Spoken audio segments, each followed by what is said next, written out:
ළමයි දැන් ඔයාලා මේ විභාගයේදී ඇල්ෆා බීටා ගැමා කියන කිරණ තුන ගැන මෙන්න මේ දේවල් දැනගෙන ඉන්න ඕනි. මම දැන් ඔයාලට ඒ වගේ ප්‍රශ්න විදියට අහනවා. ඇල්ෆා බීටා ගැමා වල මෙන්න මේ දේවල් මම ඔයාලගෙන් අහන ප්‍රශ්න විදියට ඔයාලා මට පිළිතුරු දෙන්න ඕනේ. මම මේ අහන ප්‍රශ්නයත් පිළිතුරත් දරුවෝ නෝට් එකක් විදියට ලියා ගන්න ඕනේ. හරි. මගෙන් අහන පළවෙනි ප්‍රශ්නේ තමයි මෙන්න මේක. දැන් ඇල්ෆා බීටා ගැමා ගැන දරුවෝ හොඳට දන්නවනේ. මම ඒක ගැන සම්පූර්ණ අවබෝධයක් දුන්නා. හරි. දැන් පරමාණුවක් ගත්තම මේක බෝලයක්. මේක ඇහැටවත් පේන්නේ නැහැනේ. ඉතාමත් කුඩා බෝලයක්.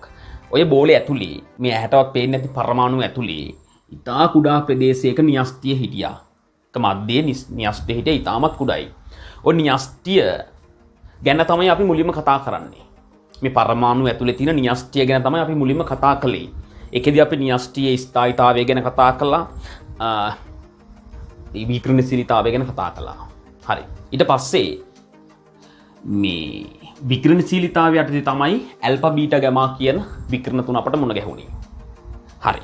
ළමයි මගේ පළවෙනි ප්‍රශ්නය තමයි මේ කිරණ තුනෙන් ස්කන්ධයේ වැඩිම කිරණයක් කුමක්ද? ප්‍රශ්නේ ලියා ගන්න. වීඩියෝ එක නතර කරලා ප්‍රශ්නේ ලියා ගන්න. ඊට පස්සේ පිළිතුරක් ලියන්න ඉස්සරහින්. ස්කන්ධයේ වැඩිම කිරණය මොකද්ද? මේ තුන් දෙනාගෙන් ඇල්ෆා කිරණය. ඇයි ළමයි ඇල්ෆා කිරණේ ස්කන්ධය වැඩි කියන්නේ? මෙයා කියන්නේ හීලියම් න්‍යෂ්ටියටනේ. ඇල්ෆා කිරණ කියන්නේ මේ අංශුවක්. බීටා කියන්නේ අංශුවක්. මේ දෙන්නම අංශු. මේ දෙන්නම අංශු. මෙයා අංශුවක් නෙවෙයි ළමයි. මෙයාට පදාර්ථමය ගුණ නැහැ. මෙයාට පදාර්ථමය ලක්ෂණ නැහැ. මෙයාට පදාර්ථමය ලක්ෂණක් තියෙනවා, තරංගමය ලක්ෂණක් තියෙනවා. දෙකම තියෙනවා මේ දෙන්නට. මේ දෙන්නට පදාර්ථමය ලක්ෂණක් තියෙනවා. ඒ කියන්නේ අංශු නෙමෙයි ඒවා. පදාර්ථමය ලක්ෂණක් තියෙනවා. ඒ වගේම තරංගමය ලක්ෂණක් තියෙනවා. හරි. ස්කන්ධය වැඩි මෙයා හේතුව මොකද්ද? ඒ ළමයි මෙයාගේ ස්කන්ධය වැඩිම උනේ. මෙයාගේ ස්කන්ධය වැඩිම වෙන්න හේතුව තමයි මෙයා කියන්නේ ඇල්ෆා අංශු කියන්නේ හීලියම් න්‍යෂ්ටි වලට. හීලියම් න්‍යෂ්ටි. බීටා අංශු කියන්නේ ළමයි ඉලෙක්ට්‍රෝන වලට. ඉලෙක්ට්‍රෝන. හැබැයි මෙයා අංශුවක් නෙවෙයි. ගැමා කියන අංශුවක් නෙවෙයි. ගැමා කියන මොනවටද? විද්‍යුත් චුම්බක විකිරණ වර්ගයක්. විද්‍යුත් චුම්බක විකිරණයක්. මෙයාගේ ස්කන්ධය වැඩි වීමට හේතුව තමයි යා හීලියම් න්‍යෂ්ටියක්. ඇල්ෆා අංශුවක් කියලාම හීලියම් න්‍යෂ්ටියක්. ඒ කියන්නේ මේකේ ප්‍රෝටෝන දෙකකුයි නියුට්‍රෝන දෙකකුයි ඉන්නවා. මේ ඉලෙක්ට්‍රෝනයට වඩා මේක ගොඩක් බරයි. මේක ගොඩක් බරයි. මෙයා බරක් ඇත්තෙම නෑ ළමයි. එයා ශක්තියක් විතරයි. ගැමා කියන්නේ ශක්තියක් විතරයි, අංශුවක් නෙවෙයි. බරක් තියෙන අංශු වලට. මේ අංශු දෙකෙමුත් වැඩිම බර කවුද මෙයා? හේතුව තමයි මෙයාගේ ඉලෙක්ට්‍රෝනයක්. මෙයා කියන්නේ ප්‍රෝටෝන සහ නියුට්‍රෝන දෙක එකතු වෙච්ච ලොකු කෙනෙක්. බර කෙනෙක්. එහෙනම් ලියාගන්න ළමයි. ඇල්ෆා බීටා ගැමා අසුරින් කියලා ලියලා ස්කන්ධය වැඩිම වන්නේ කවුද? ඇල්ෆා. ස්කන්ධය වැඩිම වන්නේ ඇල්ෆා. ඊළඟ ප්‍රශ්නය. ආරෝපණය වැඩිම වන්නේ. ළමයි වීඩියෝ එක නතර කරලා ලියා ගන්න. ආරෝපණය වැඩිම වන්නේ කවුද? ආරෝපණය වැඩිම වන්නේ. අපි දන්නවා ඇල්ෆා වල ආරෝපණය කියලා ළමයි. ධන දෙක ආරෝපණයක් තියෙනවා. බීටා වල ඍණ එක ආරෝපණයක් තියෙනවා. ගැමාට ආරෝපණයක් නැහැ. ගැමාට ආරෝපණයක් නැහැ. මේ දෙන්නගෙන් ආරෝපණය වැඩිම කවුද? ඇල්ෆා. යට ධන දෙක ආරෝපණයක් තියෙනවා. එහෙනම් පිළිතුරු ලියා ගන්න ඇල්ෆා කිරණ කියලා. එහෙනම් ස්කන්ධය වැඩිත් කවුද? ඇල්ෆා. ආරෝපණය වැඩිත් කවුද? ඇල්ෆා. ඊළඟට ලියා ගන්න ප්‍රශ්නය. ද්‍රවීකාරක බලය වැඩිම වන්නේ නැත්නම් අයනීකාරක බලය වැඩිම වන්නේ. අයනීකාරක බලය වැඩිම කිරණය කවුද? එයත් ඇල්ෆා. ඒ ළමයි යාගේ අයනීකාරක බලය වැඩි. එකක් තමයි මෙයාගේ ආරෝපණය වැඩි. ඒ නිසා. අනිත් හේතුව තමයි මෙයාගේ වේගය අඩුයි. මේ නිසාත් මෙයාට පදාර්ථය හොඳට අයනීකරණය කරන්න පුළුවන්. හොඳයි. ඊළඟ ප්‍රශ්නය. මට කියන්න මෙයාලගෙන් වේගය අඩුම කිරණය මොකද්ද? වේගය අඩුම කිරණයත් ඇල්ෆා. මෙයා බර අංශුවක්. මෙයාගේ වේගය අඩුයි. එයාගේ වේගය අඩු නිසා අයනීකාරක බලය වැඩි වෙලා තියෙනවා. වේගය අඩු නිසා සහ ආරෝපණය වැඩි නිසා. ඔන්න ඔය හේතු දෙක නිසා මෙයාගේ අයනීකාරක බලය වැඩි. කොහොම හරි කමන්නේ මම ප්‍රශ්නේ අහුවේ වේගය අඩු කවුද? ළමයි වේගය අඩු කවුද? ඇල්ෆා. ඊළඟ ප්‍රශ්නය. වේගය වැඩිම කිරණය කවුද? වේගය වැඩිම කිරණය ගැමා. අඩුම ඇල්ෆා වැඩිම ගැමා. ගැමා කියන්නේ ළමයි ආලෝකයේ වේගයෙන් යන කෙනෙක්. විද්‍යුත් චුම්බක විකිරණයක් නෙමෙයි. මෙයා ආලෝකයේ වේගයෙන් යනවා. මෙයා ලංසු. මෙයාලට ආලෝකයේ වේගයට ලං වෙන්න බෑ ළමයි. මෙයා ලංසු. තොර වේගය ගත්තොත් ඇල්ෆා තමයි අඩුම, ඊළඟට බීටා, ඊළඟට ගැමා. මේ පැත්තට වේගය වැඩි වෙනවා. පැහැදිලිද? මේ පැත්තට වේගය වැඩි වෙනවා. මම ඔය සියල්ලම මම කලින් වීඩියෝ එකේදී ඔයාලට සියලුම දේවල් එකතු කරලා දුන්නා. පොඩි වගුවක්. ඒ වගුව බලාගත්තා නම් මේ සියලුම දේවල් එතන තියෙනවනේ. මේ සියලුම දේවල් අපි කතා කරපු දේවල් මේ. හරි. ඊළඟට මට කියන්න ළමයි මේ විනිවිද යාමේ බලය අඩු කවුද වැඩි කවුද? විනිවිද යාමේ බලය අඩු ඇල්ෆා නේ මම දුන්නා. වැඩිම කවුද? ගැමා. මෙයාට හොඳට මෙයාට කොන්ක්‍රීට් එකක් වුණත් විනිවිද යන්න පුළුවන්. එහෙමනේ. හොඳයි. ඔන්න ඔය වගේ ප්‍රශ්න ටිකකට උත්තර දෙන්න ගන්න පුළුවන් වොත් ඇති.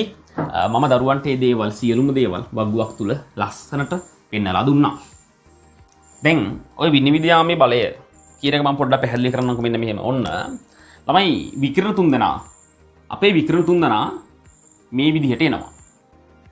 කවුද විකිරණ තුන්දෙනා අපි දෙන්නගේ? අපේ විකිරණ තුන්දෙනාම කවුද? එකක් ඇල්ෆා, අනිත් එක බීටා, අනිත් එක ගැමා. ඔය තුන්දෙනා ඔය විදිහට එද්දී මම මුලින්ම ඒ තුන්දෙනා එන පාරේ මෙන්න මේ විදිහට ඒ තුන්දෙනා එන පාරේ මෙන්න මේ විදිහට කඩදාසියක් තියෙනවා. කඩදාසියක් මතක තියාගන්න ළමයි. කඩදාසියක් තිබුණම මේ ඇල්ෆා කිරණේ මෙතන වැදිලා නතර වෙනවා ළමයි. ඇල්ෆා කිරණයට මේ කඩදාසිය තුලින් යන්න බෑ. ඇල්ෆා කිරණේ නතර වෙනවා. නමුත් ළමයි මේ බීටා සහ ගැමා කිරණ දෙකට කඩදාසිය තුලින් එළියට යන්න පුළුවන්. මේ දෙදෙනාම කඩදාසිය තුලින් එළියට යනවා. මේ විදිහට එළියට යනවා. කාරණා පැහැදිලිද? හරි.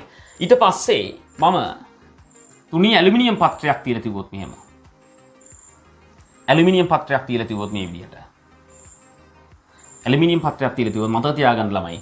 බීටා කිරණයට මේ ඇලුමිනියම් පත්‍රය හරහා යන්න බෑ. මේ ඇලුමිනියම් පත්‍රයක්. ඇලුමිනියම් කියන්නේ Al පත්‍රය. ළමයි ඇලුමිනියම් පත්‍රය තුලින් බීටා කිරණ වලට යන්න බෑ. හැබැයි ගැමා වලට යන්න පුළුවන්. ගැමා කිරණේ මේක හරහාත් යනවා. මේක හරහාත් ගැමා කිරණේ එළියට එනවා. කාරණා පැහැදිලිද? හරි. ළමයි මම ගැමා නතර කරන්න කියලා හිතාගෙන මම මෙතන තියෙනවා ලොකු කොන්ක්‍රීට් එකක්. කොන්ක්‍රීට් එකක්. මතක තියාගන්න මේ ගැමා කොන්ක්‍රීට් එකෙමුත් එළියට එනවා. මේ ගැමා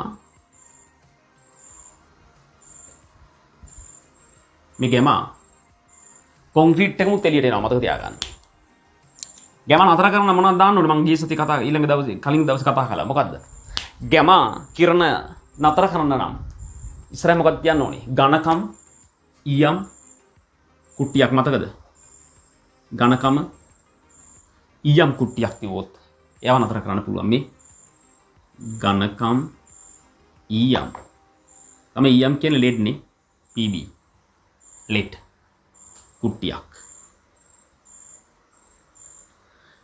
ඝනකම ඊයම් කුට්ටියක් තියවොත් මෙයා මෙතනින් හට යන්න බෑ. මෙයා මෙතන නතර වෙනවා. මේ සියලුම දේවල් ටික ඉදාර මම වගු තුල දුන්න දේවල් සියල්ලම මම ඔන්න ඔයාලට රූප සටහනක් මගින් පැහැදිලි කරලා දුන්නා. ඔයාලට පුළුවන් නම් වීඩියෝ නතර කරලා මෙන්න මේ රූප සටහන ඇඳ ගන්න. හරි. මම ඔයාලා වීඩියෝ නතර කරලා ඇඳ ගන්න. මම තව ඉස්සරහට යනවා.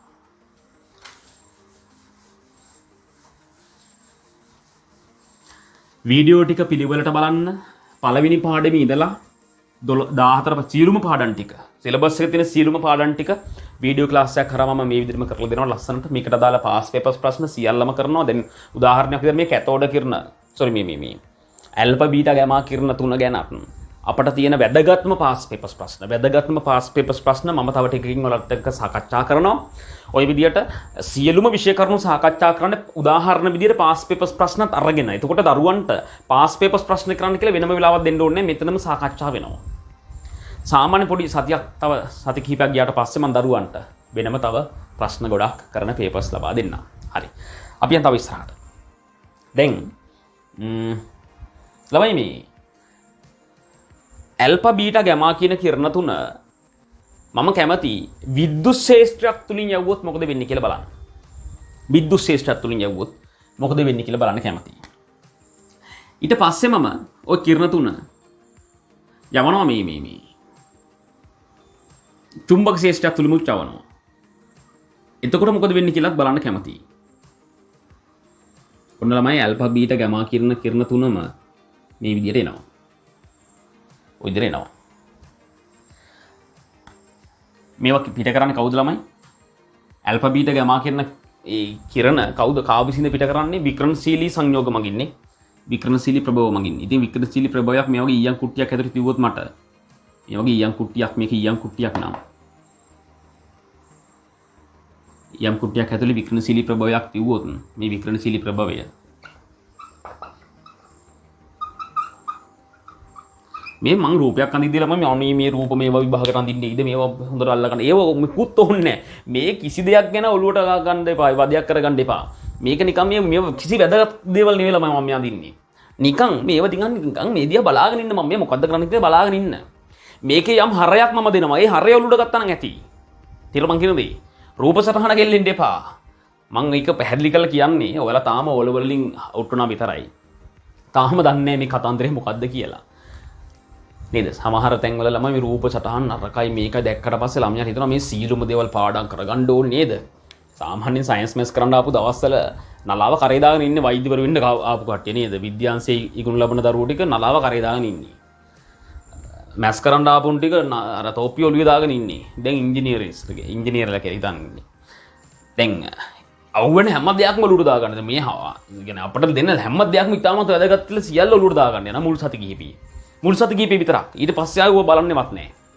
තේරුම් මං කියන දේ නිසා මේ කිසි දෙයක් මේ අඳින කිසි දෙයක් මහ ලොකු වැදගත් දේවල් නෙවෙයි. හැබැයි මේ මං ලබා දෙන සමහර දේවල් මං ඒවා කියනවනේ මෙන්න මේක ගන්න කියලා.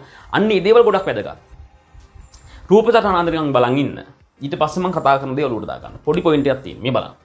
මේ කිරණ තුන අපි හිතමු මෙයා උඩින් යන කෙන ඇල්ෆා කියලා. මෙයා බීටා කියලා කියමුකෝ. මෙයා ගාමා. මේ ගාමා.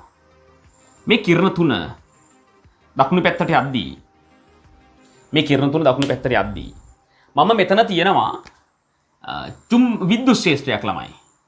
විද්‍යුත් ශේෂ්ත්‍රයක ළමයි මේ තහඩු දෙකක් තියෙනවා මේ වගේ තහඩු දෙකක් ඇතුලින් යවන්නේ. තහඩු දෙකක් ඇතුලින් යවන්නේ මේ කිරණ තුන. උඩ තියෙනවා තහඩුවක් ඍණ අග්‍රය. විද්‍යුත් ශේෂ්ත්‍රයේ ඍණ අග්‍රය උඩ තියෙනවා. ධන අග්‍රය යට තියෙනවා. බැටරියක් අරගෙන අපි ධනාග්‍රය මේකට සම්බන්ධ කරනවා ධනාග්‍රය මේකට සම්බන්ධ කරනවා ඍණාග්‍රය මේකට සම්බන්ධ කරනවා අන්න ඒ වගේ දෙයක් කරන්නේ මෙතනදී. හරි.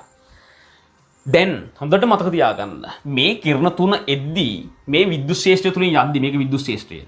විද්‍යුත් ශේෂ්ත්‍රය.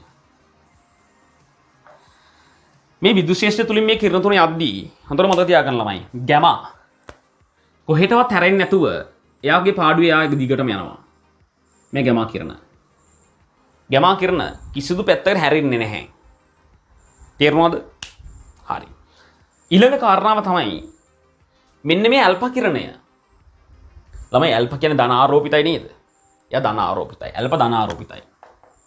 බීටා ඍණ ආරෝපිතයි. මතක තියාගන්න. ධන ආරෝපිත කිරණයක් මේ වගේ ධන තහඩුවක් ළඟින් යද්දී ඒ දෙන විකර්ෂණය වෙනවා. තොර මේ ධන ආරෝපිත කිරණය මෙන්න මේ ධන තහඩුව විසින් විකර්ෂණය කරනවා. අර පැත්තට තල්ලු කරනවා. මෙයා විසින් අන්න අර පැත්තට තල්ලු කරනවා. මෙයාව මෙන්න මේ කිරණය මේ පැත්තට තල්ලු කරනවා. මෙයා විසින්. ඒ දෙන්නම ධනනේ.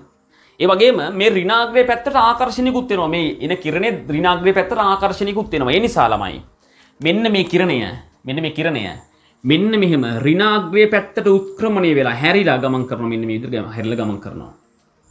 මේ ආපු කිරණය ළමයි ඍණාග්‍රේ පැත්තට මෙන්න මේ විදිහට හැරෙනවා. අපි කියන උත්ක්‍රමණයක් වෙනවයි කියලා. උත්ක්‍රමණයක් වෙනවා. මේ කවුද උත්ක්‍රමණය වුනේ? ඇල්ෆා කිරණය. ඇල්ෆා කිරණය මේ පැත්තට උත්ක්‍රමණය වෙනවා. තේරෙනවද? හරි. ඒ වගේම තමයි බීටා කිරණය. ළමයි බීටා කිරණය මොන ආරෝපිතද? ඍණ ආරෝපිතයි. එතකොට මේ ඍණ කිරණයක් ඍණාග්‍රය ළඟින් ගියාම මොකද වෙන්නේ? මේ ඍණ අග්‍රය මගින් ඒ ඍණ කිරණය විකර්ෂණය කරනවා පහළට. මෙයාව පහළට විකර්ෂණය කරනවා. ඒක වගේම තමයි ධන අග්‍රේ පැත්තට ආකර්ෂණයකුත් වෙනවා. ඒ නිසා මෙන්න මේ කිරණය ධන අග්‍රේ පැත්තට හැරිලා ගමන් කරනවා. අපි කියනවා උත්ක්‍රමණයක් වෙනවයි කියලා. ධන අග්‍රේ පැත්තට උත්ක්‍රමණය වෙනවා. මේ බීටා කිරණය ධනාග්‍රේ පැත්තට උත්ක්‍රමණය වෙනවා. මේක බීටා උත්ක්‍රමණය වෙයි. හැබැයි මතක තියාගන්න වැදගත්ම කාරණාව මෙතනදී. මේ දේවල් ඔලුවට ගන්න. මෙයා කොහොමත් උත්ක්‍රමණය වෙන්නේ නැහැ නේ. ළමයි ඇල්ෆා කිරණයට වඩා බීටා කිරණය වැඩිපුර උත්ක්‍රමණය වෙනවා. ඔන්න ඕක ඔලුවට ගන්න. එච්චරයි මේකේ තියෙන සරලම දේ ඕකයි. ගැමා උත්ක්‍රමණය වෙන්නේ නැහැ. ඇල්ෆා උත්ක්‍රමණය වෙනවා. හැබැයි ඇල්ෆාට වඩා බීටා උත්ක්‍රමණය වෙනවා. වඩාත් උත්ක්‍රමණය වෙයි. වඩාත් උත්ක්‍රමණය වෙනවා මෙයා. වැඩිපුර නැත්නම් වැඩිපුර කියලා දාගන්න පුළුවන්. වැඩිපුර උත්ක්‍රමණයක් වෙනවා යා. ඉතින් ඒක තමයි දරුවන්ට ඔලුවට ගන්න තියෙන්නේ මෙතන. වැඩිපුර. එතකොට දරුවෙක් මගෙන් ඇහුවොත් ඇයි ඒ කියලා. මම මුලින්ම සාමාන්‍ය පැහැදිලි කිරීමක් කරන්න නිකන් ඔලුවට යන විදිහට. ඊට පස්සේ ඇත්ත හේතෝ කියන්න. මේ බලන්නකෝ. ළමයි ඔයාලා හිතන්න. බයික් එකක් සහ ලොකු ලොරියක් මේ දෙන්නා ගෙන් අර වංගුව පාරේ යද්දි වංගුව තියෙනවා ළමයි. හොඳට වංගුව කපලා ගන්න පුළුවන්. කන්නේ වැලි ගෑවෙන්න කපන්න පුළුවන් බයික් එකට නේද? සැහැල්ලු කෙනාට නේද? ඕනම වංගුවක් නේද? ඕන කෙටි වංගුවක් හොඳට හරවන්න පුළුවන්. අංශක ගානකින් හරවන්න පුළුවන් කිසි කේස්යක් නැත. හැබැයි බර දාපු ලොරියක් ඒ විදිහට යන බරදාපු ලොකු ලොරියක් අර බයික් එකක් හැරුවා වගේ ලොකු කෝණයකින් එකපාර හරවන්න බෑ. හැබැයි බයික් එක හොඳ ලොකු කෝණයකින් හරවලා ගන්න පුළුවන්. කනේ වැලි ගෑවෙන්න හරවන්නේ සමහර අය නේද? අන්න ඒ වගේ බයික් එකේ බර අඩුයිනේ සැහැල්ලුයිනේ. අන්න ඒ සැහැල්ලු කෙනා සැහැල්ලු කිරණය වැඩිපුර හැරෙනවා මෙන්න. ඊට සැහැල්ලුයි. බර අඩුයි. ගොඩක් හැරෙනවා. හැබැයි ඇල්ෆා බර වැඩි. එයා පොඩ්ඩයි හැරෙන්නේ. ඔන්න ඔය විදිහට ඔලුවට ගන්න ඕක. නමුත් ඕකේ හේතුව පැහැදිලි කරන්න මෙන්න මෙහෙමයි. ළමයි මේ දෙන්නම ආරෝපිත කිරණනේ. මෙයා මොන ආරෝපිතද? ධන ආරෝපිතයි. මෙයා ධන ආරෝපිතයි.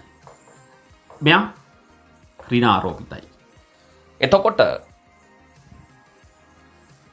මේ කිරණ දෙකේ මම ගන්නවා ළමයි මේ ආරෝපණයේ බෙදීම ස්කන්ධය කියන අනුපාතය. මොකද අනුපාතය?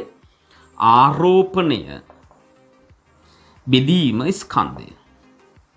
මම ඕක කෙටියෙන් කරන්න කියන්නම්. ආරෝපණයට E කියලා දාලා E බෙදීමෙන් අනුපාතය. E බෙදීමෙන් අනුපාතය බලනවා මේ දෙන්නගේ.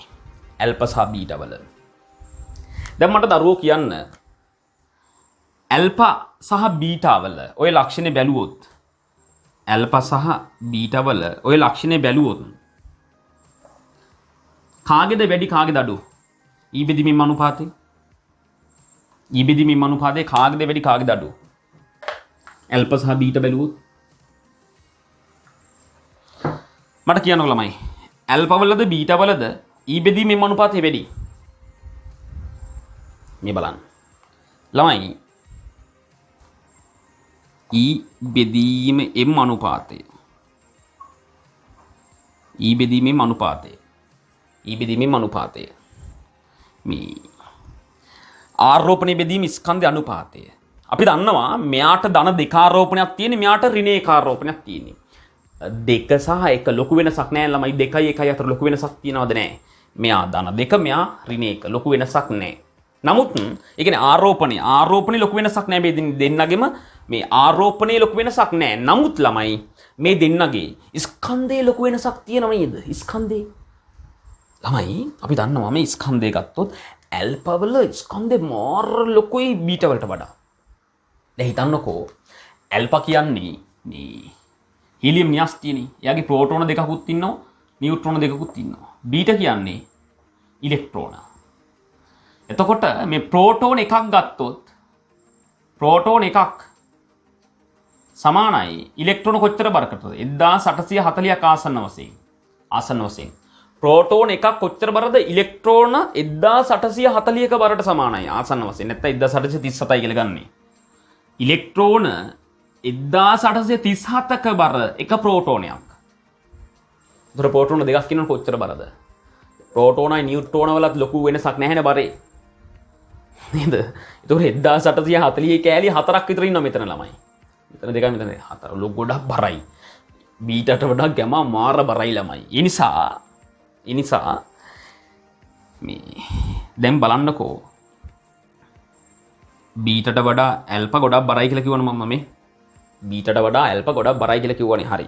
ඒ නිසා මේ ඇල්ෆා වල බර වැඩි නිසා මේ ඇල්ෆා වල බර වැඩි වෙද්දී මේ අනුපාතය අඩු වෙනව නේද? ස්කන්ධේ යටාගේ ස්කන්ධේ වැඩි වෙද්දී මේ සමස්තගේ අඩු වෙනව නේද? ඔව්. එතකොට මේ ඇල්ෆා වල ස්කන්ධේ වැඩි නිසා ඊ බෙදීමේ අනුපාතය අඩුයි. ඊ බෙදීමේ අනුපාතය අඩුයි. දැන් බීටා මට කියන්නකෝ. බීටා මොකද වෙන්නේ? ළමයි බීටා වල ස්කන්ධය අඩුයිනේ. බීටා වල ස්කන්ධය අඩුයි. ස්කන්ධය අඩු වෙනකොට මේ යටාගේ අඩු වෙද්දී සමස්තගේ මොකද වෙන්නේ? යටාගේ අඩු වෙනවා කියන සමස්තගේ වැඩි වෙනවා. ඒතර බීටා වල ඊ බෙදීමේ අනුපාතය වැඩි. හරි. මතක තියාගන්න ළමයි. ඊ බෙදීමේ m අනුපාතය වැඩි නම් ඊ බෙදීමේ m අනුපාතය වැඩි නම් එයා වැඩිපුර උත්ක්‍රමණය වෙනවා. මෙයා වැඩිපුර උත්ක්‍රමණය වෙනවා බීටා. ඇයි වැඩිපුර උත්ක්‍රමණය වන්නේ? හේතුව මොකද්ද මේකට? හේතුව බීටා වල ඊ බෙදීමේ අනුපාතය වැඩි නිසා. බීටාහි ඊ බෙදීම m අනුපාතය ඊ බෙදීමේ අනුපාතය වැඩි නිසා. ඒ නිසා තමයි වැඩිපුර උත්ක්‍රමණය එන්නේ. මේ වැඩිපුර උත්ක්‍රමණය වේ. හේතුව මොකද්ද? බීටා වල ඊ බෙදීමේ m අනුපාතය වැඩි. තේරුණාද? හොඳයි. ළමයි මුලින්ම වීඩියෝ එක නතර කරලා මේ සියලුම දේවල් ලියා ගන්න. හරි. දැන් මෙන්න මේ කතාව ලියා ගන්න. ඇල්ෆා වලට වඩා බීටා වල ස්කන්ධය අඩු වේ. එහෙම ලියා ගන්න. ඇල්ෆා වලට වඩා බීටා වල ස්කන්ධය අඩු වේ. එබැවින් බීටා වල ඊ බෙදීමේ m අනුපාතය වැඩි වේ. වීඩියෝ නතර කරමින් ලියන්න. එබැවින් බීටා වල ඊ බෙදීමේ m අනුපාතය වැඩි වේ. ඊ බෙදීමේ m අනුපාතය වැඩි වන විට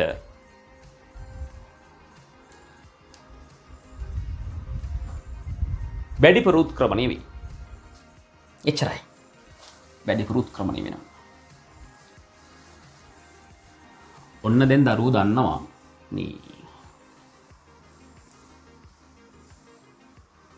ඇල්ෆා සහ බීටා කිරණ සහ ගැමා කිරණ ওই කිරණ තුන විද්‍යුත් ශ්‍රේෂ්ඨත්වය තුලින් යවුවොත් මොකද වෙන්නේ කියලා.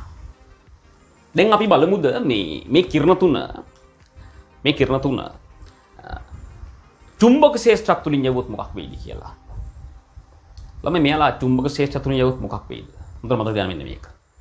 දැන් හිතමුකෝ මේ චුම්බක ද්‍රව දෙකක් තියෙනවයි කියලා. ළමයි චුම්බක ද්‍රව දෙකක් තියෙනවා. මම ගන්නම්කො මේ වගේ උදාහරණයක් ඔන්න. මගේ මේ එක පොතකුයි. තවත් මේ වගේ පොතකුයි ගන්න. මේ චුම්බක ද්‍රව දෙක. වල චුම්බක ද්‍රව දෙකක් තියෙනවා ළමයි. මේ එක ද්‍රවයක්. මේක උඩින් අල්ලනවා. මේ මෙහෙම තිබුණාට මේක උඩින් අල්ලනවා. මේක යටින් අල්ලනවා. ළමයි මේ ද්‍රව දෙක එකිනෙකට ඔන්න ඔය විදිහට තියෙනවා මේ බෝඩ් එකේ මම ඇන්දොත් ඔය දෙක මේ විදිහට අඳින්න ඕනේ නැහැ. මෙහෙම බලා ගන්නකෝ. අඳින්න මොකටද? මෙහෙම බලා ගන්න. ඔය ඇඳ ළමයි රූප සරන් ඇඳලා මේ කටපාඩම් කරවන්න එපා. අවබෝධයක් ගන්න එච්චරයි.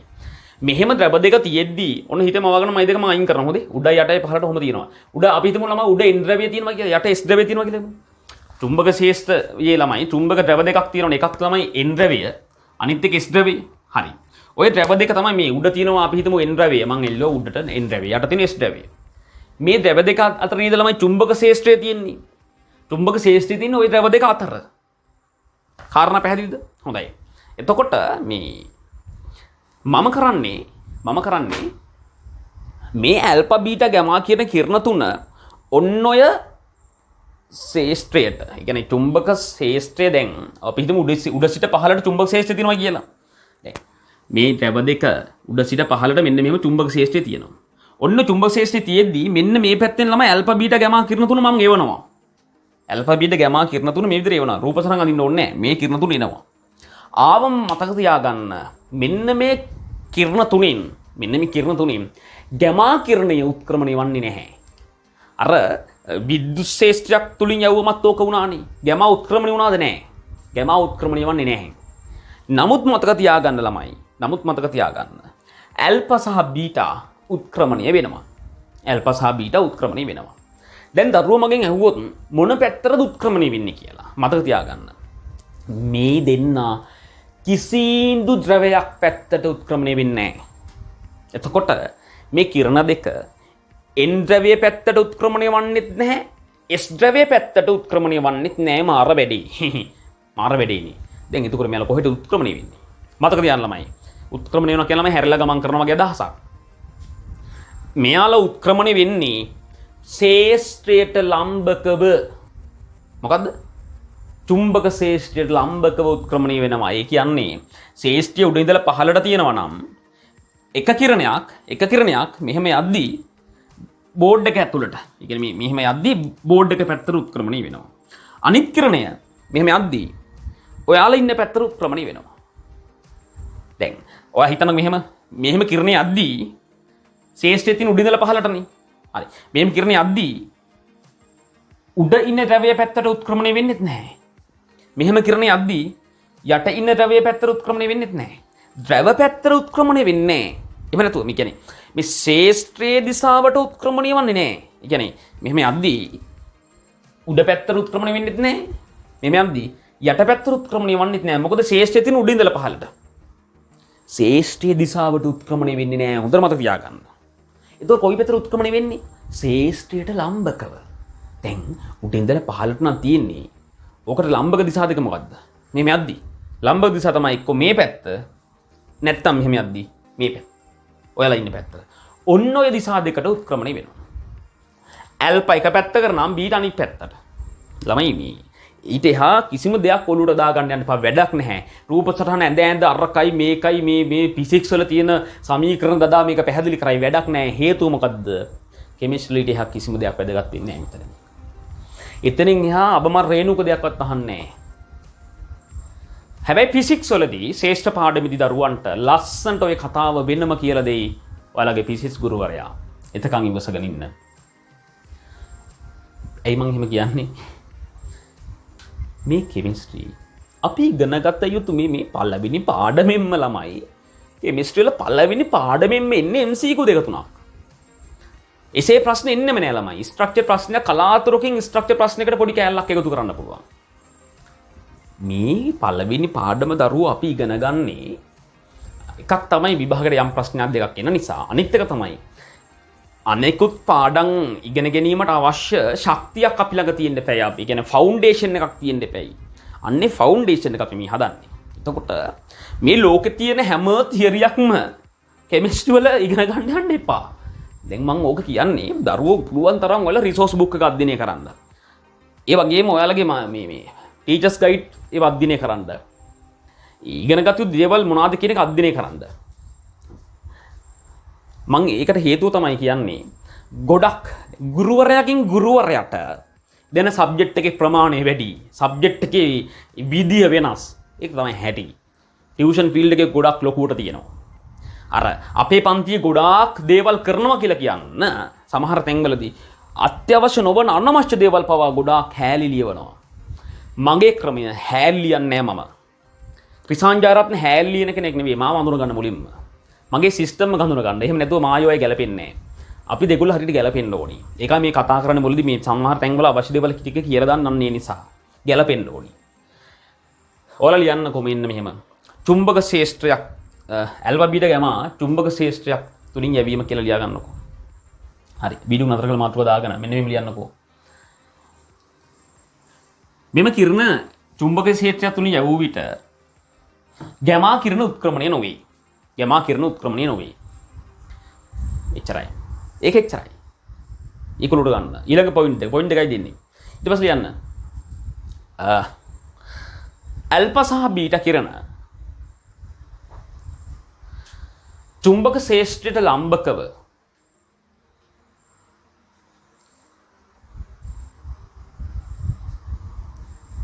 හා ප්‍රතිවිරුද්ධ දිශාවලට, ඒ කියන්නේ ඇල්ෆා එක පැත්තකට නම් බීටා අනිත් පැත්තට හා ප්‍රතිවිරුද්ධ දිශාවලට උත්ක්‍රමණය වේ.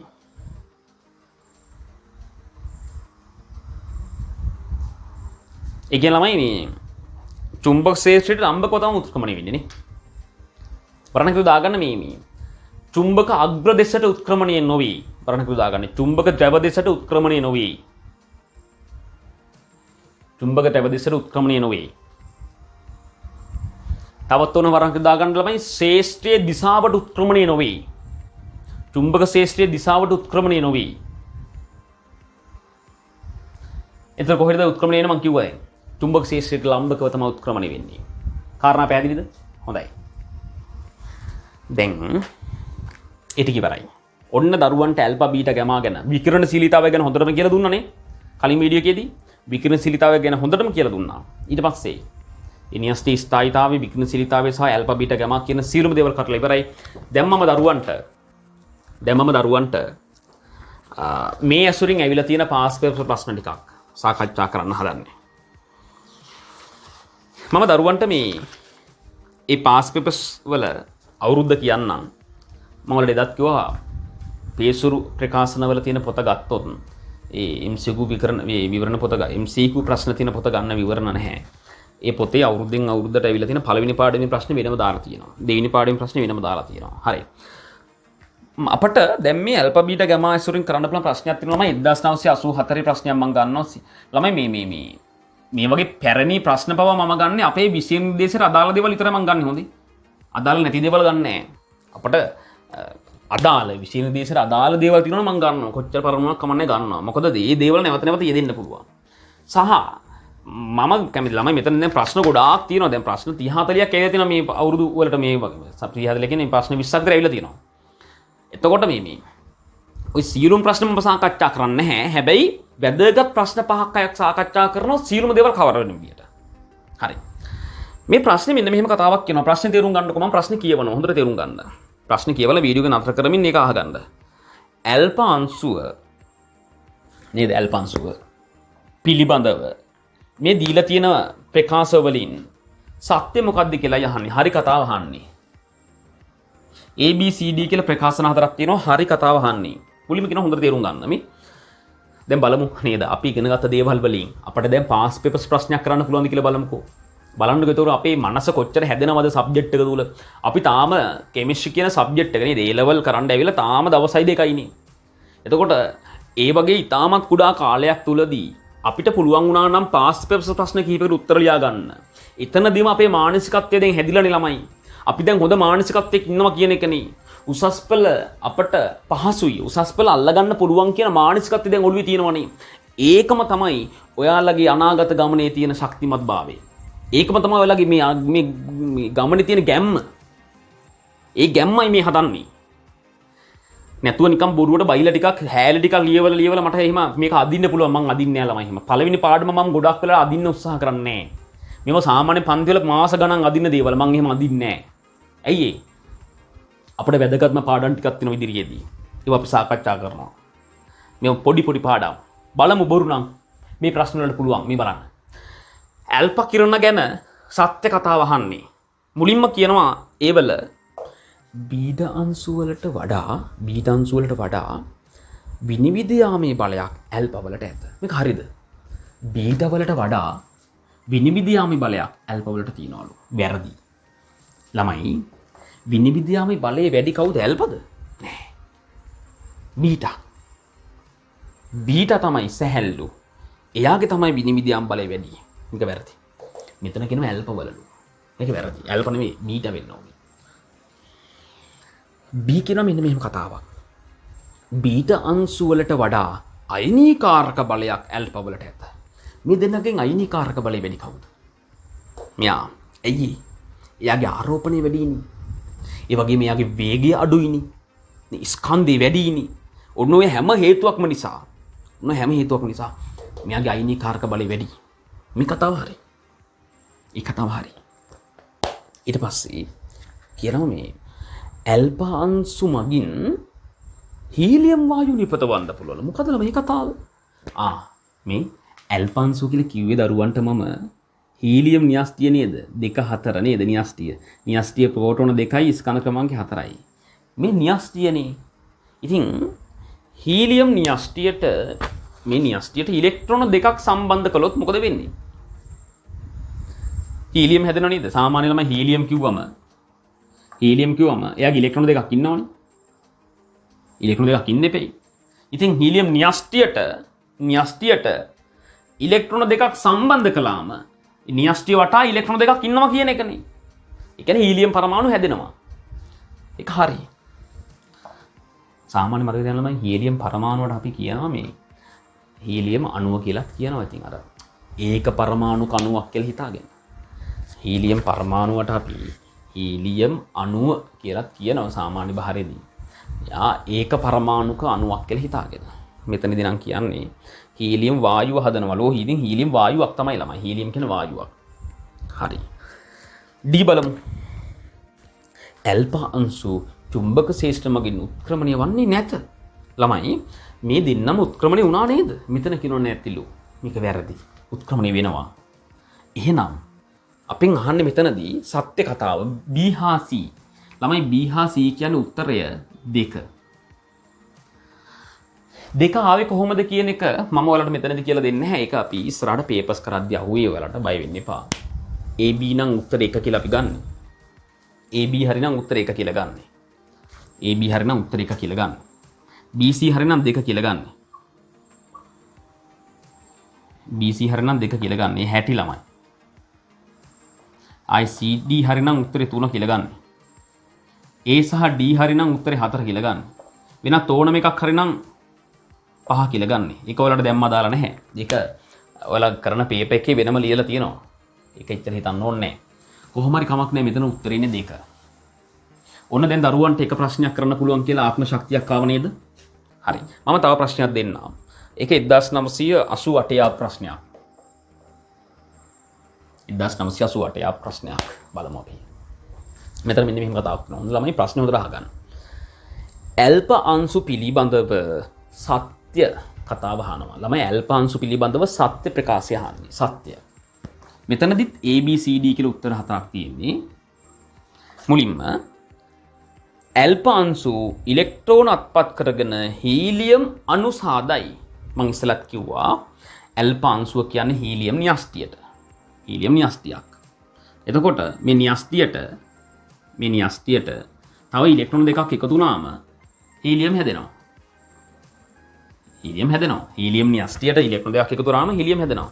ওই හීලියම් වලට අපි අණු කියලාත් කියන හීලියම් අණුව කියලාත් කියනවා. හීලියම් පරමාණුව කියලාත් කියනවා. ඒක සාමාන්‍ය භාෂාවේ නම. මේ කතාව හරි ළමයි. හීලියම් කියන්නේ ඒක පරමාණු කණුවක් කියලා අපි කියන්නේ. ඒක පරමාණු කණුවක්. තාම දරුවන්ට මම අණු ගැන ඉගෙන නෙවෙයි නැහැනේ. අණු ගැන ඉගෙන ගන්න අපි ඉදිරියේදී දෙවෙනි පාඩමේදී. හරි. B වල කියන මෙන්න මෙහෙම කතාවක්. ඇල්ෆා අංශු වල විනිවිද යාමේ බලය ඉතා අඩුයි. ඔව්. දැන් ඇල්ෆා බීටා ගාමා ගත්තම මෙන්න මේ පැත්තට විනිවිද යාම බලය වැඩි වෙනවනේ. මෙයාට පත්තරයක්වත් විනිවිද යන්න බැරි වුණා. නේද? මෙයාට කොන්ක්‍රීට් එකක් වුණත් විනිවිද යන්න පුළුවන්. ඒ කතාව හරි. විනිවිද යාම බලය අඩුයි. මෙතන කියන්නේ මේ ඉතා කුඩායි කියලා විනිවිද යාම බලය. මේ කතාව හරි. ඊට පස්සේ කියනවා ඇල්ෆා අංශු වල අයිනීකාරක බලය ඉතා කුඩායිලු. වැරදි නේද ළමයි? ඇල්ෆා වලින් ළමයි අයිනීකාරක බලය වැඩිම. ඇයි? ආරෝපණය වැඩි නිසා, ස්කන්ධය වැඩි නිසා, වේගය අඩු නිසා අයිනීකාරක බලය වැඩි වෙනවා. මේක වැරදි. මෙතන කියන්නේ ඇල්ෆා වල අයිනීකාරක බලය අඩුයිලු. වැරදි. වැඩි වෙන්න ඕන. ඊට පස්සේ D මොකද්ද කියන ළමයි? D කියනවා චුම්බක ශේෂ්ත්‍රයකදී ඇල්ෆා අංශු එන් ද්‍රව්‍ය වෙතට ආකර්ෂණය වෙනවලු. ළමයි මේ ඇල්ෆා අංශු ද්‍රවයක් පැත්තට හැරෙනවද? නෑ නේද? දැන් ඇල්ෆා සහ බීටා කියන අංශු චුම්බක ශේෂ්ත්‍රය තුලින් යවම උත්ක්‍රමණයක් වෙනවා. නමුත් එයාලා හැරෙන්නේ ද්‍රවය පැත්තට නෙවෙයි. කොහෙටද හැරෙන්නේ? ශේෂ්ත්‍රයට ලම්බක දිශාවට. ද්‍රව පැත්තට හැරෙන්නේ නැහැ. ඒක වැරදි. මෙතන කියන්නේ ඉන්ද්‍රව්‍ය පැත්තට හැරෙනවලු. මේක වැරදි. ඊට පස්සේ ළමයි මෙතනදී උත්තරය සත්‍ය කතාව AB. ඒ කියන්නේ උත්තරය 1. පිළිතුරක් 1. තේරුණාද? හොඳයි. මම හිතනවා දැන් දරුවන්ට ඒක තේරෙන්නේ නැති කියලා. අපි තව ප්‍රශ්නයක් බලමු. එක වගේ දේවල් තමයි මේකේ අහන්න තියෙන ළමයි අහන්න දෙයක් නැහැ. මේ ප්‍රශ්න ටික බැලුවා නම් ඔයාලට hina යයි හැම අවුරුද්දකම එකම වගේ දේවල් තමයි අහලා තියෙන්නේ කියලා. ඔය ඉතින් ඊට වඩා දෙයක් අහන්න බෑ ළමයි මේ වගේ නේද? අපි තව ප්‍රශ්නයක් බලමු. 1993 ප්‍රශ්න මම කරනවා දරුවන්ට. මෙතන තියෙන මෙන්න මෙහෙම කතාවක්. හොඳට අහගන්න. ඇල්ෆා බීටා ගාමා කිරණ සම්බන්ධයෙන් සත්‍ය ප්‍රකාශය මොකක්ද කියලා යහන්න ළමයි. හරි කතාව අහන්න. එතනත් A B C D කියලා උත්තර තුනක් තියෙනවා. මෙතනදී ඒ මෙන්න මෙහෙම කතාවක් කියනවා ඒ ඇල්පා කිරණවල ගමන් මාර්ගය ඇල්පා කිරණවල ගමන් මාර්ගය චුම්බක ශේෂ්ත්‍ර මගින් වෙනස් කරනවලු. ඔව්. එළම ඇල්පා කිරණ චුම්බක ශේෂ්ත්‍රය තුන යවුවම ගමන් මාර්ගය වෙනස් වෙනවනේ. උත්ක්‍රමණය වෙනවනේ. මේ කතාව හරියි. බීටා කිරණවල ගමන් මාර්ගය විද්‍යුත් ශේෂ්ත්‍ර මගින් වෙනස් කරනවලු. ඕ ළමයි. විද්‍යුත් ශේෂ්ත්‍රය තුන යවුවම බීටා කිරණය හැරෙනවා. උත්ක්‍රමණය වෙනවා. මේ කතාව හරියි. ඊට පස්සේ කියනවා ළමයි මේ ගැමා කිරණවල අයිනීකාරක බලය ඉතාහිලයි. අයිනීකාරක බලය ඉතාහිලයිලු ගැමා කිරණවල. පිස්සුනි. ගැමා කිරණ කොයිද ළමයි අයිනීකරණය වුනේ මේ ගැමා කිරණ වලට පුළුවන් ළමයි පදාර්ථ අයිනීකරණය කරන්න බෑ. යට බෑ ඒක වැරදි. ඊළඟට කියනවා ඇල්පා කිරණවල විනිවිද යාමේ බලය ඉතාමත් ඉහළයිලු. ඇල්පා කිරණ විනිවිද යාම බලය අඩුයි නේද? මෙතන කියන ඉහළයිලු. මේක වැරදි. එතකොට ඒකෙදිත් උත්තරේ එන්නේ සත්‍ය කතාව. උත්තරේ ඒක. බලන්න කොච්චර ලේසිද නේද? කොච්චර ලේසිද? නේ? මම ඒකනේ කිව්වේ ළමයි. කෙමිස්ට්‍රි හරියට ඉගෙන ගත්තොත් ලේසි. ඉතිහාස කතා අරෝමේව පටලවගෙන කතන්දර ලියන්න ගිහිල්ලා මේක නිකන් සමාජ අධ්‍යයනයේ සබ්ජෙක්ට් එක වගේ කරගත්තොත් නම් දරුවා මුලින් ඉඳන්ම පුරුදු වෙන්නේ මේක කටපාඩම් කරන්න. සමහර තැන්වලදී ළමයි මම ඒක කියන්නේ ඔයාලා නැත්තම් ඔයාලා බලලා ඇයි මම ඒව උගන්වන්නේ නැත්තේ කියලා. සමහර තැන්වලදී අර මේ ඔයාලගේ තියෙන ළමයි මේ විද්‍යුත් රසායනය කියලා පාඩමක් මේ කෙමිස්ට්‍රි වල අවසාන 13 වෙනියට වගේ තියෙන පාඩම. සමහර තැන්වලදී මම දැකලා තියෙනවා පළවෙනි පාඩමට එතන තියෙන දේවල්වත් ඇදලා දාලා තියෙනවා. පදාර්ථයේ විද්‍යුත් ස්වභාවය ගැන පොඩි කතන්දරයක් කරන්න තියෙනවා තමයි ළමයි. ඒකට අර 13 පාඩමින් නැත්තම් විද්‍යුත් රසායනික කියන පාඩමේ තියෙන සියලුම දේවල් ඇදලා අරන් ඕකට දාන්න ඕනේ නෑ ළමයි. බැටරි ගගහ ඉලෙක්ට්‍රෝන යන හැටි පෙන්න ඇනෝඩ කැතෝඩ ලකුණු කර එහෙම කරාම වෙන්නේ දරුවන්ට මේ සබ්ජෙක්ට් එක නිකන් හරි අවුල් වෙනවා. පුංචි කරලා මෙහෙම කරලා කටට දාන්න තියෙන එක පුම්බලා ලොකු කරලා දැම්මම යනවාද ඇතුළට? යන්නේ නෑනේ. ඒ නිසා අපි හරි පරිස්සමින් තමයි දරුවන්ට දැනුම දෙන්නේ. හරි පිළිවෙලට. ඒ පිළිවෙල තමයි වැදගත් වෙන්නේ. හොඳයි. මම දැන් තව ප්‍රශ්නයක් දෙනවා.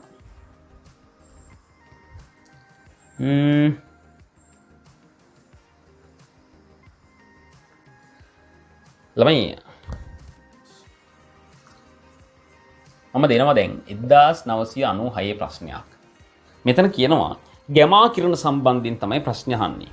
ගැමා කිරණ සම්බන්ධයෙන් ගැමා A B C D කියලා උත්තර හතරක් තියෙන්නේ. මෙතන කියන මුලින්ම ගැමා කිරණ සම්බන්ධයෙන් සත්‍ය කතාව අහන්නේ. සත්‍ය කතාව. මුලින්ම කියනවා ගැමා කිරණ ආලෝකයේ වේගයෙන් 95ක් වේගයෙන් ගමන් කරනවා. ආලෝකයේ වේගය 100යි නම් ඒකෙන් 95ක වේගයකින් ගැමා කිරණ ගමන් කරනවලු. වැරදි. ගැමා කිරණ ආලෝකයේ වේගයෙන් තමයි ගමන් කරන්නේ. මේ විද්‍යුත් චුම්බක විකිරණවල සාමාන්‍ය අපි කියන්න නම් මේ රික්තකයක් තුලින් යද්දි වේගය සමානයි කියලා. රික්තකයක් තුලින් යද්දි විද්‍යුත් චුම්බක විකිරණවල වේගයෙන් සමානයි. විද්‍යුත් චුම්බක විකිරණ කියන්නේ මොනවද ළමයි? ආලෝක කිරණ. නැත්තම් උකට දෘශ්‍ය කිරණ කියලා කියනවා. දෘශ්‍ය කිරණ. දෘශ්‍ය කිරණ. ගැමා කිරණ, එක්ස් කිරණ, UV ඔය පාරජම්බුල කිරණ කියන්නේ. නැත්නම් අදෝරක්ත කිරණ. මේ සියලුම කිරණ රික්තකයක් තුලින් යන්නේ එකම වේගයෙන්. අපි සාමාන්‍යයෙන් ආලෝකයේ වේගයෙන් යනවා කියලා කියන්නේ ඉතින් මේ හැමෝම ඉතින් මේ ආලෝකය කියන්නේ ඉතින් ළමයි මේ වගේම කිරණයක් නේ. 3 වැඩි කිරීම 10 8යි ms ක්‍රණ එක. ඔක තමයි මේ ආලෝකයේ වේගය. ඒක ගැමා කරන වෙලේ වේගයත් ඕක තමයි. හැමෝගෙම වේගය ඕක තමයි. ඉතින් මේකෙන් 95ක වේගයක් කියලා කියන්න ඕනේ නැහැ. නේද? ප්‍රතිශතයක් විතර අපි කොහොමද ඉගෙන ගන්න නැහැ නේද? හැමෝගෙම ආසන්න වශයෙන් සමානයි වේගය. මේක වැරදි. B කියනවා ගැමා කිරණවල අයිනීකාරක බලය ඉතා ඉහළයි. ළමයි මම ඉස්සෙල්ලත් කිව්වා ගැමා කිරණ පදාර්ථය අයිනීකරණය කරන්නේ නැහැ. මේක වැරදි. මෙතන කියනවා ගැමා කිරණවල අයිනීකාරක බලය ඉතා ඉහළයිලු. වැරදි. ගැමා කිරණ පදාර්ථය අයිනීකරණය කරන්නේ නැහැ. මේක වැරදි. ඊට පස්සේ කියනවා C ගැමා කිරණවල විනිවිද යාමේ බලය ඉතා ඉහළයිලු. ඒක හරිනේ. මෙයාට කොන්ක්‍රීට් එකක් උනත් පසාරු කරන් යන්න පුළුවන්. මේක හරියි. ඊට පස්සේ කියනවා ගැමා කිරණවල ගමන් මාර්ගය චුම්බක ශේෂ්ත්‍ර මගින් වෙනස් වෙන්නේ නැල්ලු. ඔව්. චුම්බක ශේෂ්ත්‍ර විද්‍යුත් ශේෂ්ත්‍ර තිබුණයි කියලා මෙයාගේ ගමන් මාර්ගය වෙනස් වෙනවද? හැරෙනවද කොහෙටවත්? නෑ. වෙනස් නොවේ. මේ කතාව හරි. එහෙනම් අපෙන් අහන්නේ සත්‍ය කතාව. උත්තරේ CD. ඒ කියන්නේ උත්තරේ 3. උත්තරේ 3. ලේසි නේද? ඒක නම් කිව්වේ කෙමිස්ට්‍රි ලේසි කියලා. කෙමිස්ට්‍රි කියන්නේ ලෝකෙ තියෙන ලේසිම සබ්ජෙක්ට් එක මතක තියන්න ළමයි. කෙමිස්ට්‍රි කියන්නේ ලෝකෙ තියෙන ලේසිම සබ්ජෙක්ට් එක. ඒ ලේසි සබ්ජෙක්ට් එකේ ලේසිම පාඩම මොකද්ද? පළවෙනි පාඩම. හොඳයි. ඊට පස්සේ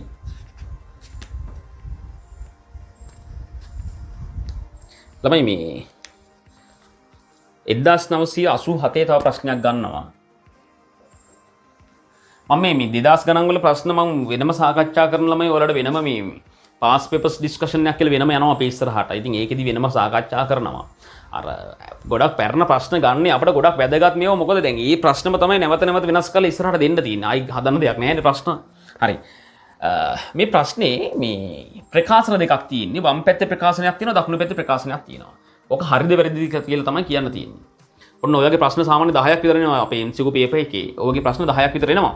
ඉතින් අර පේපර් එකක ස්වභාවය MCQ ප්‍රශ්න එහෙම නැත්නම් කෙටි ප්‍රශ්න පේපර් එකක් ගත්තම ඒකේ ස්වභාවය ගැන මම වෙනම ඔයාලට කියලා දෙන්නම්. දැන් තාම අපි ප්‍රශ්න කරන්න පටන් ගත්ත විතරනේ. මේ ප්‍රකාශනය වම් පැත්ත හරිද දකුණු පැත්ත හරිද කියලා තමයි කියන්න තියෙන්නේ. වම් පැත්තේ මෙන්න මෙහෙම කතාවක් කියනවා. ඇල්ප අංශු වල ගමන් මාර්ගය චුම්බක ශේෂ්ත්‍ර මගින් වෙනස් වෙන්නේ නැල්ලු. හරිද වැරදිද? ඇල්ප අංශු වල ගමන් මාර්ගය චුම්බක ශේෂ්ත්‍ර මගින් වෙනස් නොවේ. වැරදි නේද? චුම්බක ශේෂ්ත්‍රයක් ඇතුළට යවුවම ගමන් මාර්ගය වෙනස් වෙනව නේද? කොහොමද වෙනස් වෙන්නේ? චුම්බක ශේෂ්ත්‍රයට ලම්බකව මෙයා උත්ක්‍රමණය වෙනවා. එන වෙනස් වෙනවා. මෙතන කියන වෙනස් වෙන්නේ නැල්ලු. වම් පැත්ත වැරදි. වම් පැත්ත වැරදි. දකුණු පැත්ත කියනවා මෙන්න මෙහෙම. ඇල්ප අංශු ආලෝකයේ ප්‍රවේගයෙන් ගමන් කරයිලු පිස්සුනේ. කොහෙද ළමයි ඇල්ප අංශු ආලෝකයේ වේගයෙන් යන්නේ? ඇල්පා බීටා කියන දෙන්නා ඒවා අංශු. මේවා විකරණ වුණාට මේවා අංශු. අංශු වලට ආලෝකයේ වේගයෙන් යන්න බෑ. ආලෝකයේ වේගයෙන් යන්න පුළුවන් ගාමා කිරණ වලට. මෙයාට යන්න බෑ. දකුණු පැත්තත් වැරදි. එතකොට වමත් වැරදි. දකුණු පැත්තත් වැරදි. ගමන් කරා. ඒක වැරදි. තමයි මතක තියාගන්න සාමාන්‍ය වමයි දකුණයි දෙකම වැරදි නම් පිළිතුරු 5 කියලා ගන්නෙ. ඒක ආපු හැටි වලට වැදගත් නැහැ. ඒක ආපු හැටි වලට වැදගත් නැහැ. ඒක ඔයාලට කියලා දෙන්නම් ඉදිරියේදී. උත්තරේ දෙපැත්ත වැරදි නම් පහ ආවේ කොහොමද කියලා දැන් ඉතින් කලබල වෙන්න යන්න එපා. ඒක පස්සේ කියලා දෙන්නම්. හොඳයි. දෙපැත්ත වැරදි කියලා දැනගත්තා නම් එච්චරයි. සබ්ජෙක්ට් එක දැනගත්තා නම් එච්චරයි. ඒ ඇති නේද ළමයි? ඒ ඇති. ඔයාලට මේ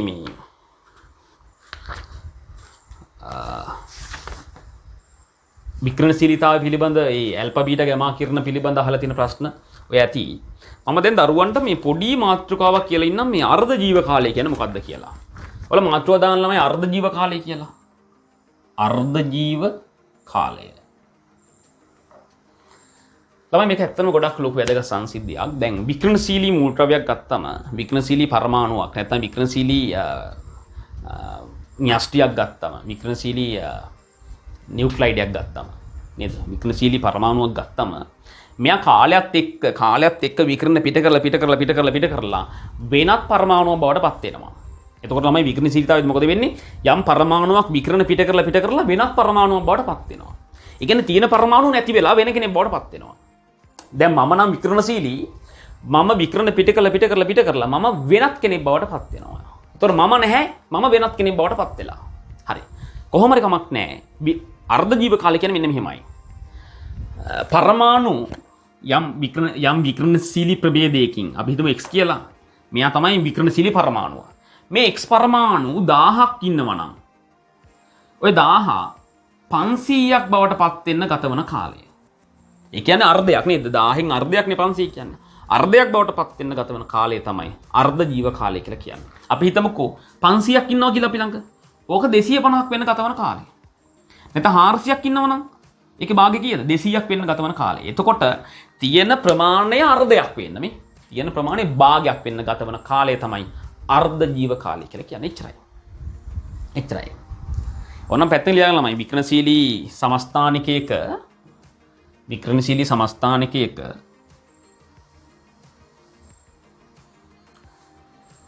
ප්‍රමාණය අර්ධයක් වීමට ගතවන කාලය. අර්ධයක් වීමට ගතවන කාලය. අර්ධ ජීව කාලය සඳහන්. හොඳයි. දැන් ළමයි මේ එක එක විකිරණශීලී පරමාණු වල අර්ධ ජීව කාලය විද්‍යාඥයෝ හොයාගෙන තියෙනවා. එක එක විකිරණශීලී පරමාණු වල අර්ධ ජීව කාලය විද්‍යාඥයෝ හොයාගෙන තියෙනවා. ඔයාලට මම උදාහරණ දෙකක් දෙන්නම්. එකක් තමයි මේ අර මේ කාබන් 6004 කියන සමස්ථානිකය. කාබන් 6004 කියන සමස්ථානිකයේ අර්ධ ජීව කාලය ළමයි අවුරුදු. මෙයාගේ අර්ධ ජීව කාලය අවුරුදු වලින් අවුරුදු 5700ක් ලේසි නැහැනේ. දැන් හිතන්නකෝ ඔයා ළඟ තියෙනවා කාබන් 6004 පරමාණු 10ක්. ওই 10 පරමාණු 5ක් බවට පත් වෙන්න අවුරුදු 5700ක් යනවා. නැත්තම් ඔයා ළඟ තියෙනවා මේ කාබන් 6004 පරමාණු 100ක්. ওই 100 50ක් බවට පත් වෙන්න අවුරුදු 5700ක් යනවා. තියෙන ප්‍රමාණය භාගයක් වෙන්න. ඒක නියතගයක් ළමයි. 10500ක් වෙන්න ගතවන්නේ අවුරුදු 5700යි. ඒ 500 250ක් වෙන්න ගතවන්නේ අවුරුදු 5700යි. ඒ 250 125ක් වෙන්න ගතවන්නේ අවුරුදු 5700යි. තියෙන ප්‍රමාණය භාගයක් වෙන්න. ඒක නියතගයක්. අර ජීව කාලෙ මෙච්චරයි. තේරෙනවද? මම තව එකක් දෙන්න ළමයි බිස්මත් වල සමස්ථානිකයක් ගන්නම්. බිස්මත් වල ළමයි 83 214 කියන සමස්ථානිකය 83 214 කියන සමස්ථානික ළමයි මෙයාගේ අර්ජීව කාලය මිනිත්තු වලින් ගත්තොත් මිනිත්තු 19.7ක් විතර මිනිත්තු. ළමයි මෙයාගේ අර්ධ ජීව කාලය මිනිත්තු 19.7ක් විතරයි. තාමත් කුඩාගයක් නේද? මෙයාගේ පරමාණු 100ක් මගේ අතේ තියෙනවා. යකෝ විනාඩි 19.7ක් මේක දිහා බලාගෙන හිටියාම දැන් තියෙන කීයද? 50යි භාගයක් බවට පත් වෙනවා. තියෙන ප්‍රමාණය භාගයක් වෙන්නේ මෙච්චර පොඩි වෙලාවක් යන්නේ. තේරෙනවද කියන්නේ? හරි. ඇයි ළමයි මෙයා තියෙන ප්‍රමාණය භාගයක් බවට පත් උනේ? ඇයි යන්නේ? එයා විකිරණශීලීනේ. එයා විකිරණ පිට කරනවානේ. එයා විකිරණ පිට කරලා අවසානයේදී මොකද වෙන්නේ? වෙනත් කෙනෙක් බවට පත් වෙනවා. දැන් විනාඩි 19.7ක් බලන් හිටියට පස්සේ මගේ ළඟ හිටපු බිස්මත් පරමාණු 1000න් 500යි තියෙන්නේ. ඒතර ඉතිරි 500කෝ ඒ 500 වෙනත් කෙනෙක් බවට පත් වෙලා. අවුරුදු 5700 බලන් හිටියට පස්සේ මගේ ළඟ ඉන්න කාබන් පරමාණු 6004 පරමාණු හොඳේ 612 නෙවෙයි 613 නෙවෙයි 614 පරමාණු මගේ ළඟ හිටියා නම් ලක්ෂයක්. දැන් ඉන්නේ 50000යි. අවුරුදු 5700 ගියට පස්සේ මගේ ළඟ ඉන්නේ 50000යි. කො ඉතිරි 50000? එයා වෙනත් කෙනෙක් බවට පත් වෙලා. මතකද මම එදා කිව්වා එයා පත් වෙන්නේ කවුරු බවටද? නයිට්‍රජන් 714 බවටනේ. මතකනේ? හොඳයි. ඕකට තමයි ළමයි අර්ධ ජීව කාලය කියලා අපි කියන්නේ. ඉතින් ඔය කාබන් කාල නිර්ණය කියන සංකල්පයක් එන්නේ ඔය අර්ධ ජීව කාලය ඇසුරින් තමයි කාබන් 6004. ඉතින් ඒක ගැන අපිට මෙතනදී අපේ සිලබස් එක තුල ලොකුට කතා කරන්න නැහැ. ඒ නිසා මම ඒ ගැන එච්චර සාකච්ඡා කරන්නේ නැහැ. කොහොම හරි කවන්නේ ළමයි කාබන් 6004 සමස්ථානිකය මේ කාබන් 6004 කියන සමස්ථානිකය විකිරණශීලීතාවයේදී මොනවද හැදුනේ? නයිට්‍රජන් 7004 නේ. අතකනේ මෙතන බීටා කිරණ පිට කරා. මේ සමීකරණ කොහොමද තුලිත කරේ කියලා දන්නේ නැත්නම් කලින් වීඩියෝ වල මම කිව්වා ඒක හොඳට ආයි බලන්න. ඒව නේද? හොඳයි. ඉතින් මේ කාබන් කාල නිර්ණයදී වෙන්නේ ඔන්නෝක දෙයක් තමයි. උදාහරණයක් විදියට මිනිස්සෙක්ගේ නැත්නම් ජීවියෙක්ගේ ඇගේ තියෙන්න ඕනි. ජීවියෙක්ගේ සාකවල නැත්නම් සත්ත්ව දේහවල තියෙන්න ඕනි කාබන් 6004 පරමාණු ප්‍රමාණය විද්‍යාඥයෝ දන්නවා. අපි හිතමුකෝ යම් x ප්‍රමාණයක් තියෙන්න ඕනි කියලා. x ප්‍රමාණයක් තියෙනවා. දැන් ඇට සැකිල්ලක් ගත්තොත් ළමයි ඇට සැකිල්ලේ කාබන් 6004 පරමාණු x ප්‍රමාණයක් තියෙන්න ඕනි. නමුත් ළමයි පරණ පොසිලයක් මට හම්බ වෙනවා. පරණ අට සැකිල්ලක් හම්බ වෙනවා. අවුරුදු 10 ගණක් පෙරණයි. මම අවුරුදු ගාන දන්නේ නැහැ. පරණ ඇට සැකිල්ලක් හම්බ වෙනවා. මේකේ තියෙන්නේ මේ කාබන් 6004 පරමාණු x බෙදීම 2 කියලා ප්‍රමාණය. භාගයයි තියෙන්නේ. තියෙන්න ඕනේ ප්‍රමාණයෙන් භාගයයි තියෙන්නේ. මම ප්‍රශ්නයක් අහන්නද? මේ ජීවියා අවුරුදු 10 ගානකට කලින් හිටපු ජීවියෙක්නේ. හරිනම් මේ ඇට සැකිල්ල තුල කාබන් 6004 පරමාණු x ප්‍රමාණයක් තියෙන්න එපැයි. නමුත් ළමයි දැන් x ප්‍රමාණයක් තියෙනවද? නෑ. x බෙදීම භාගය 2යි. ඒ කියන්නේ තියෙන්න ඕනේ ප්‍රමාණයෙන් භාගයයි ඉන්නේ. මේ ඇට සැකිල්ල කොච්චර පරණද? අවුරුදු 5700ක් පරණයි. ඇයි? තියෙන ප්‍රමාණයේ භාගයක් වෙන්න අවුරුදු 5700ක් යනවා. දැන් මෙහෙම හිතන්නකෝ. ඇට සැකිල්ලක තියෙන්න ඕනේ කාබන් 6004 පරමාණු ප්‍රමාණය x. නමුත් ළමයි දැන් ඉන්නේ දැන් ඇටසැකිල්ලක් මට හම්බ වෙනවා. මේ ඇටසැකිල්ල මං විශ්ලේෂණය කරලා බැලුවම මෙතන තියෙන්නේ කාබන් 614 පරමාණු. X බෙදීම 4යි. මාර බෙදෙන්නේ. එහෙනම් මේ ඇටසැකිල්ල කොච්චර පරණද? මේක භාගයක් වෙන්න අවුරුදු 5700ක් යනවා. මේක තවත් භාගයක් වෙන්න මේකෙත් භාගෙනේ මෙතන. මේකත් දෙකෙන් බෙදුනම මේක හැදෙන්නේ. මේකටත් අවුරුදු 5700ක් යනවා. එහෙනම් මුළු අවුරුදු ගාන කියලා තමයි. මේ දෙක එකතු 11400යි. එහෙනම් අවුරුදු 11400ක් පරණයි මේ ඇටසැකිල්ල. මේ ඇටසැකිල්ල අවුරුදු 11400ක් පරණයි. අන්න ඒ වගේ දරුවන්ට කාබන් කාලනීර්ණය කියන ක්‍රියාවලිය පොඩ්ඩක් ඔළුවේ තියාගන්න ළමයි. ඒක වැදගත් නෑ. නෝට් එකකට ලියා ගන්න ඕනේ නැහැ. කොහොම හරි අපේ අස්තිවල නැත්තම් සාකසත්ත්ව දේහවල තියෙන කාබන් 614 ප්‍රමාණය ඉතාමත් කුඩාගයක්. ඒ කුඩාගය ඒ ජීවිය මැරලා ගියාට පස්සේ කාලයත් එක්ක වෙනස් කෙනෙක් බවට පත් වෙනවා. ඒ කාබන් 614 ප්‍රමාණය නයිට්‍රජන් බවට පත් වෙනවා. එතකොට මේ ඇටසැකිල්ලේ එහෙම නැත්තම් ඒ සාක දණ්ඩේ තියෙන්න ඕනි කාබන් 614 පරමාණු ප්‍රමාණය කාලයත් එක්ක අඩු වෙනවා. අවුරුදු 5700ක් ගියාම තියෙන්න ඕනි යගෙන් භාගයක් බවට පත් වෙනවා. ඉතින් ඒක දිහා බලලා අපට පුළුවන් ජීවීන්ගේ කාලය නිර්ණය කරන්න. නේද? ජීවි දේහයක් නැත්තම් ෆොසිලයක් වගේ හම්බ වුණාම එයාගේ වයස නිර්ණය කරන්න පුළුවන් අන්නේ සංකල්පය. කාරණා පැහැදිලිද?